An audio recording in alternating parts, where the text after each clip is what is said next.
Boa tarde, meu nome é Fernanda e hoje a gente vai falar de nitrosaminas e impurezas mutagênicas, avaliação do risco toxicológico. Só um pouquinho sobre o meu histórico. Então, eu sou farmacêutica pela URGS, fiz graduação sanduíche na Universidade da Califórnia, em Irvine, e fiz meu mestrado pela USP em toxicologia.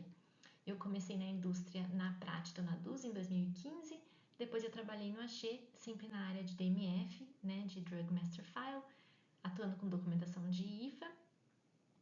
E no Axê eu fiz o meu mestrado, então, em parceria com a USP, né, focado em impurezas mutagênicas. Aí eu trabalhei na LASA por 2 anos, que é uma empresa que desenvolve softwares para predição de mutagenicidade e outros desfechos de toxicidade, e hoje eu faço parte do time da Íntegra de consultoria. E aqui também tem um print do meu canal do YouTube, então eu coloco vídeos educativos ali sobre esses temas com os quais eu trabalho. Então todos convidados a acessar o canal e se divertir lá com os vídeos.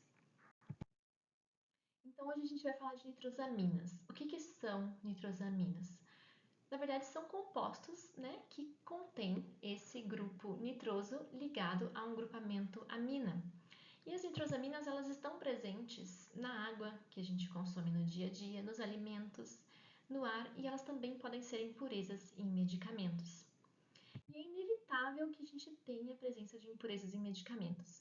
Então, elas podem vir tanto do processo de fabricação do insumo farmacêutico ativo, né, resíduos de materiais de partida e intermediários, né, compostos que não reagiram completamente, como elas podem ser originadas depois, ao longo do prazo de validade do processo de fabricação do medicamento, né, como impurezas de degradação.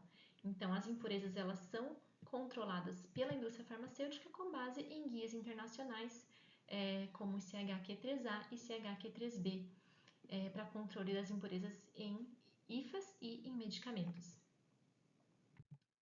Então, por que a gente vai falar de nitrosaminas? Qual que é a preocupação com elas? É que as nitrosaminas, quando forem ingeridas, elas podem, dependendo da estrutura química delas, sofrer uma metabolização, né, dentro do nosso corpo, com uma cascata de reações que vai levar à formação desse íon diazônio aqui no final. Esse íon é extremamente reativo e pode inclusive reagir com o DNA, levando a mutações, que são o evento inicial que dá origem ao câncer. Então, existe uma correlação muito grande das nitrosaminas com o desfecho de carcinogenicidade, com o risco de câncer.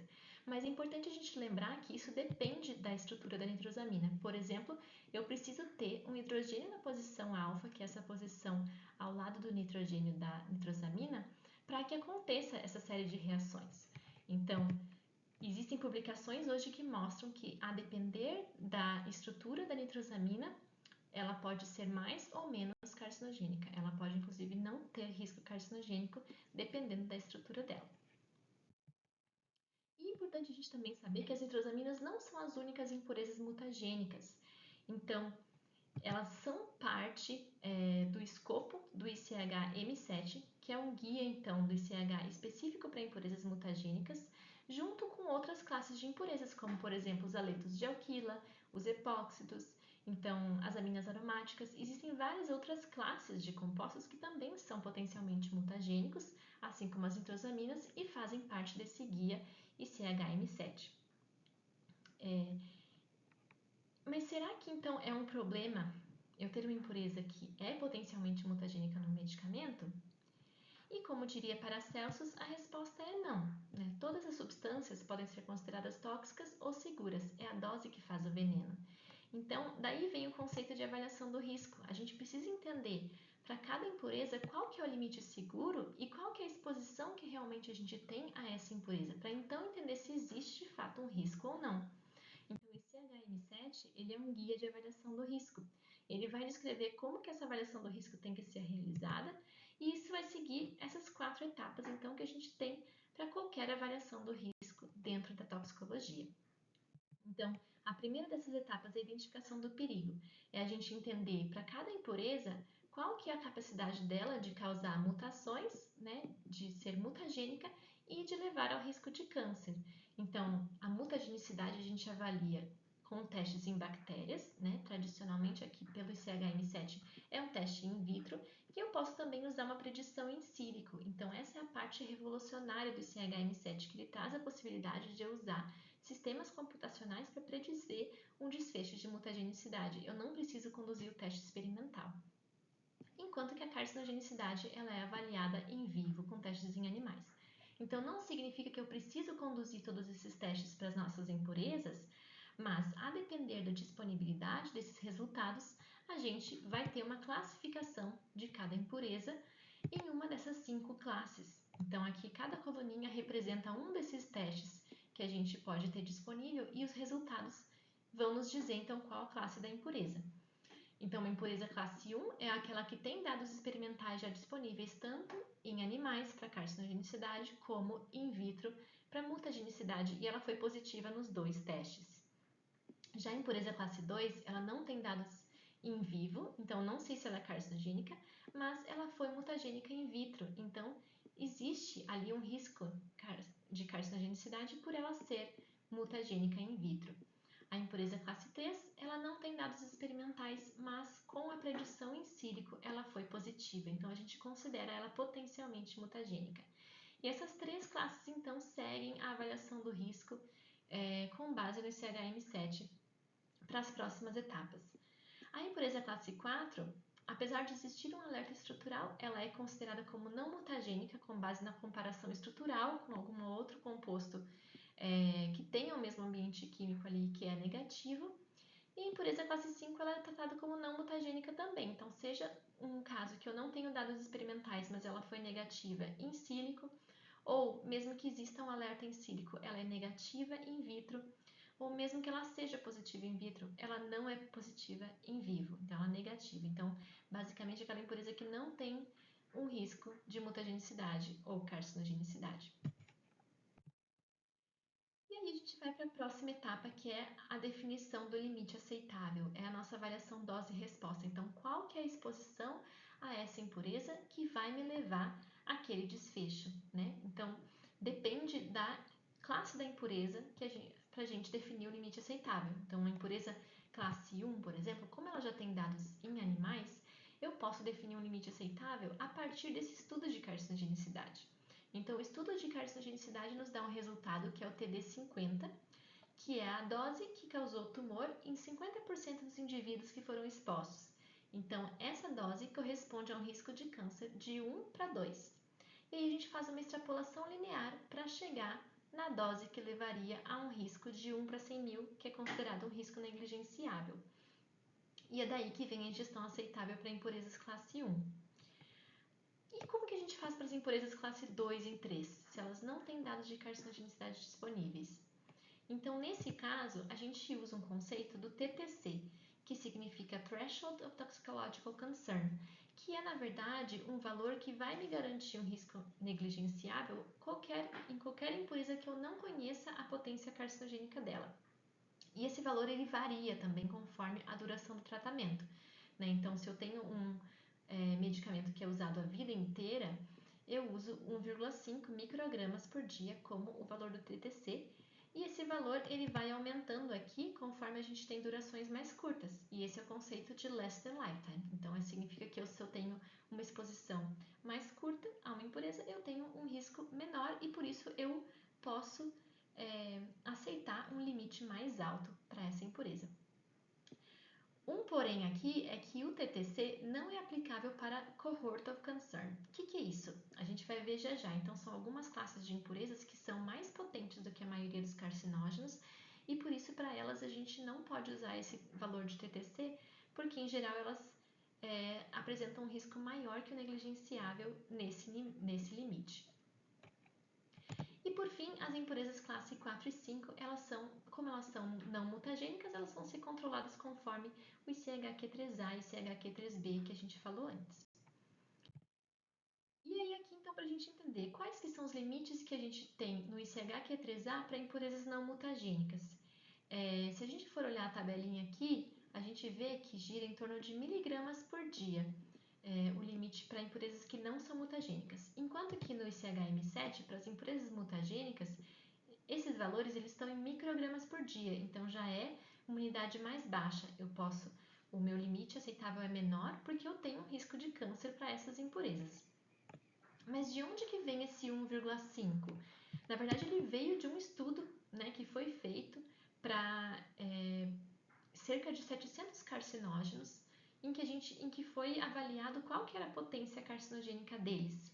Então, várias classes de impurezas foram avaliadas nesse estudo, aqui eu listei algumas delas, sendo que para a maioria desses carcinógenos, esse valor de 1,5 microgramas por dia representa um risco negligenciável de câncer, enquanto que para 3 classes, então os compostos N-nitroso, os compostos azoxi e as aflatoxinas, eles eram mais potentes do que os demais carcinógenos, e aí eles foram chamados de cohort of concern. Então, para a gente ver um exemplo, qual que seria o limite aceitável para esses compostos? A NDMA e NDEA, que são duas nitrosaminas as mais conhecidas, que são de baixo peso molecular, os limites delas estão em torno de nanogramas por dia. Então, aqui a gente vai vendo como vai diminuindo a ingestão aceitável conforme a gente vai aumentando a preocupação, né? Então, para impurezas não mutagênicas, a gente está em miligramas por dia, impurezas mutagênicas em microgramas, e a gente vai para nanogramas quando a gente fala de compostos que são parte do cohort of concern, que são mais potentes. Então, para eles, a gente não pode usar o TTC para definir o limite aceitável. Mas como que eu vou definir o limite aceitável então, né? Se for classe 1, claro, a gente vai derivar de um estudo de carcinogenicidade. Mas uma impureza do cohort of concern que seja classe 2 ou 3, eu não posso usar o TTC. Como que eu vou definir o limite? Então, esse HM7 tem esse trecho que fala, né, que como os limites aceitáveis são muito mais baixos para esses compostos do cohort of concern, é recomendada uma abordagem caso a caso, em que a gente use, por exemplo, dados de carcinogenicidade de compostos semelhantes.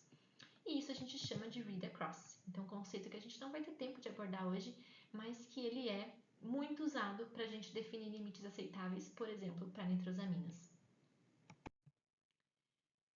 E aí, então, tendo definido o limite aceitável, a próxima etapa é a avaliação da exposição. Então, basicamente, entender qual que é o nível da impureza presente no IFA ou no medicamento, porque é a partir do medicamento que o paciente vai estar exposto a essa impureza, né? Então, como que a gente vai entender qual que é o nível da impureza? Tem duas formas de a gente fazer isso. A mais tradicional é através de resultados analíticos, né? Aplicando um método experimental para quantificar essa impureza lá no IFA ou no medicamento. E a outra opção é a gente fazer uma predição através do cálculo do fator de purga, quando a impureza for originada da rota de síntese do IFA, né? Então, na verdade, é um cálculo que leva em consideração quanto do IFA que a impureza é separada ao longo do processo de fabricação do IFA, para a gente ter então uma predição no final de qual que seria o nível da impureza esperado. E aí, por fim, a caracterização do risco é a última etapa em que a gente compara o limite aceitável com o nível da impureza que está presente no medicamento para a gente então concluir se existe um risco ou não. E o que muda para nitrosaminas? Então, como a gente viu, quando elas forem ingeridas, a depender da estrutura delas, elas podem passar por todo esse mecanismo, e se elas forem capazes de fazer tudo isso e causar e levar a reação com o DNA através do íon diazônio, esse é o mecanismo de alta potência carcinogênica das nitrosaminas. Então, elas são parte do cohort of concern quando é possível elas passarem por toda essa cascata de reações. Mas é importante a gente lembrar que nem todas as nitrosaminas vão ser capazes de passar por isso. Então, se a gente tiver, por exemplo, NDMA, que ela tem hidrogênios na posição alfa, aí sim, ela pode sofrer, né, todo esse metabolismo que vai levar a uma alta potência carcinogênica, e por isso ela é parte do cohort of concern, então o TTC não é aplicável. Por outro lado, existem nitrosaminas, como essa, por exemplo, que não tem hidrogênios na posição alfa. Consequentemente, não ocorre o mecanismo de alta potência carcinogênica, ela deveria ser fora do TTC, e o TTC fora do cohort of concern, e o TTC não deveria ser aplicável para essas nitrosaminas. Então, se a gente for olhar a comparação dos limites, né, dessas impurezas não mutagênicas em miligramas por dia, que reduz quando a gente fala de impurezas mutagênicas para microgramas por dia, e vai para nanogramas quando a gente fala em cohort of concern, aqui os limites, conforme eles vão diminuindo, vai aumentando o desafio analítico para controlar essa impureza e o desafio do processo em reduzir a impureza a esses níveis tão baixos. Então, aumenta muito mais as dificuldades, né, em a gente conseguir controlar essas impurezas em níveis tão baixos. E é importante a gente lembrar que as nitrosaminas elas podem tanto ser parte do cohort of concern, como algumas nitrosaminas podem estar fora do cohort of concern e outras nitrosaminas, inclusive, podem ser não mutagênicas. Né? Então, não é porque é uma nitrosamina que ela vai estar sendo controlada aqui. Ela pode ser controlada com qualquer um desses limites. E aí o resumo, então, do CHM7. Quando a gente tem uma impureza classe 1, então eu vou fazer uma extrapolação do TD50 para definir o limite aceitável. Em impurezas classe 2 e 3, a gente usa o TTC. Em impurezas classe 4 e 5, a gente trata como não mutagênica. Outros pontos importantes do CHM7 é que esse teste de Ames aqui, ele é conduzido conforme um guia da OECD 471. Então, isso está descrito no CHM7. São as melhores práticas para a gente conduzir o teste de Ames, o teste in vitro de mutagenicidade. E também, como a gente viu, a abordagem less than lifetime, ela é aplicável dentro do escopo do CHM7. Então, o que a gente esperaria quando a gente fala de nitrosaminas? Basicamente, que o TTC não é mais aplicável, né? Como a gente falou. Então, as nitrosaminas do cohort of concern, a gente vai precisar aplicar read across, ou o CPCA que eu trouxe aqui, que é um conceito regulatório que também ele parte de princípios de read across também.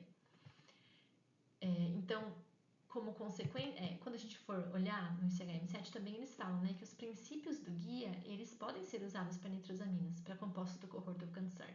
Então, todo o resto a gente espera que seria igual, que não ia se modificar. Né? Isso aqui é o que a gente esperaria para nitrosaminas. Se elas forem do cohort of concern, então eu não vou poder usar o TTC, eu vou ter que usar read across, mas todo o resto se mantém igual.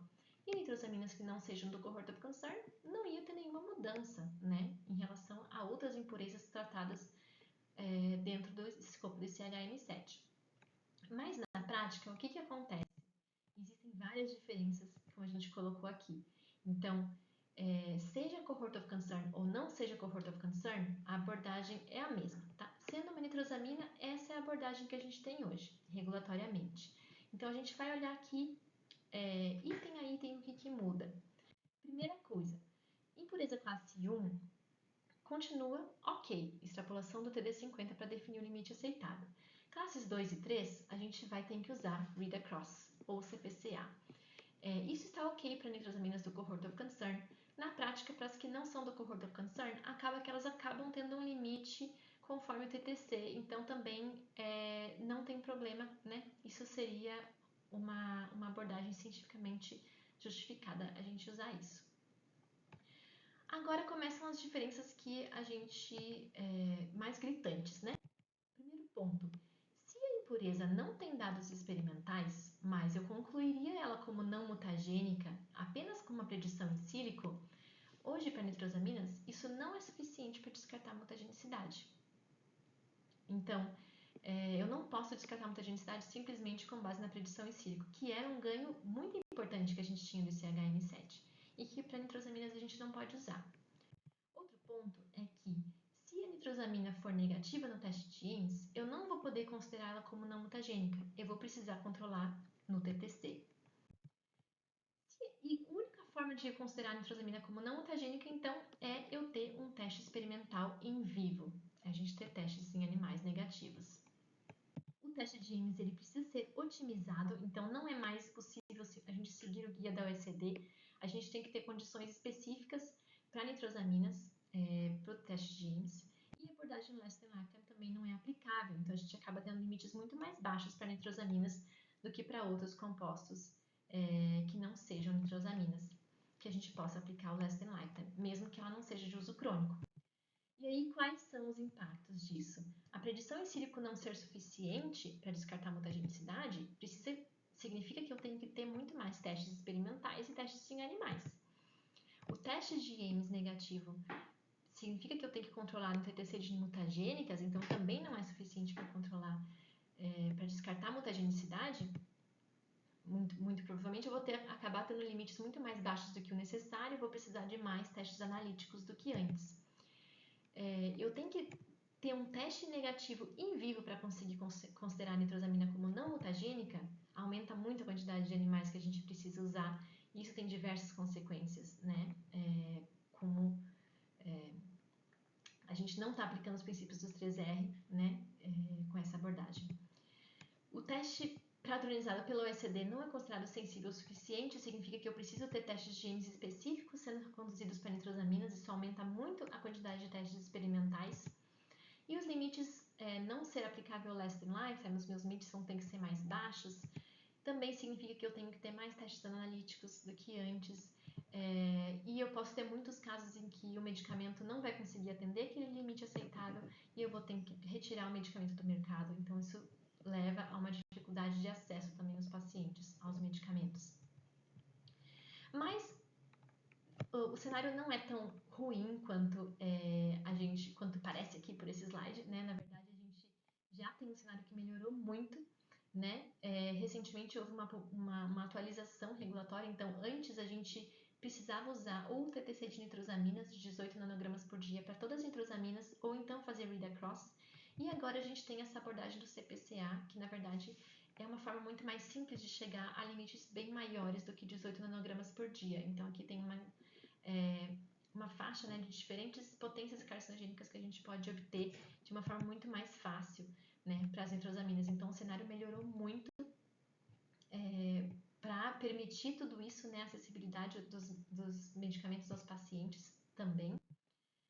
E a tendência é melhorar mais ainda? A gente espera que sim. Então existe uma atualização do ICHM7 que está sendo discutida para incluir nitrosaminas, né? Claro que isso leva tempo, existem muitas discussões acontecendo dentro, né, desse grupo de trabalho do ICHM7, vários setores que têm que concordar entre si, então agências reguladoras, indústria, pesquisadores, né? Então isso lá vai sim levar bastante tempo, mas a gente tem muita esperança de que o guia vai, nessa próxima versão, considerar, né, ser pautado na ciência e permitir assim que a gente tenha uma abordagem muito mais alinhada dentro do ICHM7 com nitrosaminas, incluindo uma redução, né, do testes em animais, que a gente viu que não só poupam os nossos animais, como também tem diversos benefícios, como ser muito mais sustentável, né, reduzir custos, reduzir tempo, e no fim, permitir uma maior acessibilidade dos medicamentos aos nossos pacientes, né, que é o nosso objetivo principal, garantir a saúde dos pacientes. Então, muito obrigada pela atenção de todos e eu deixo aqui os meus contatos.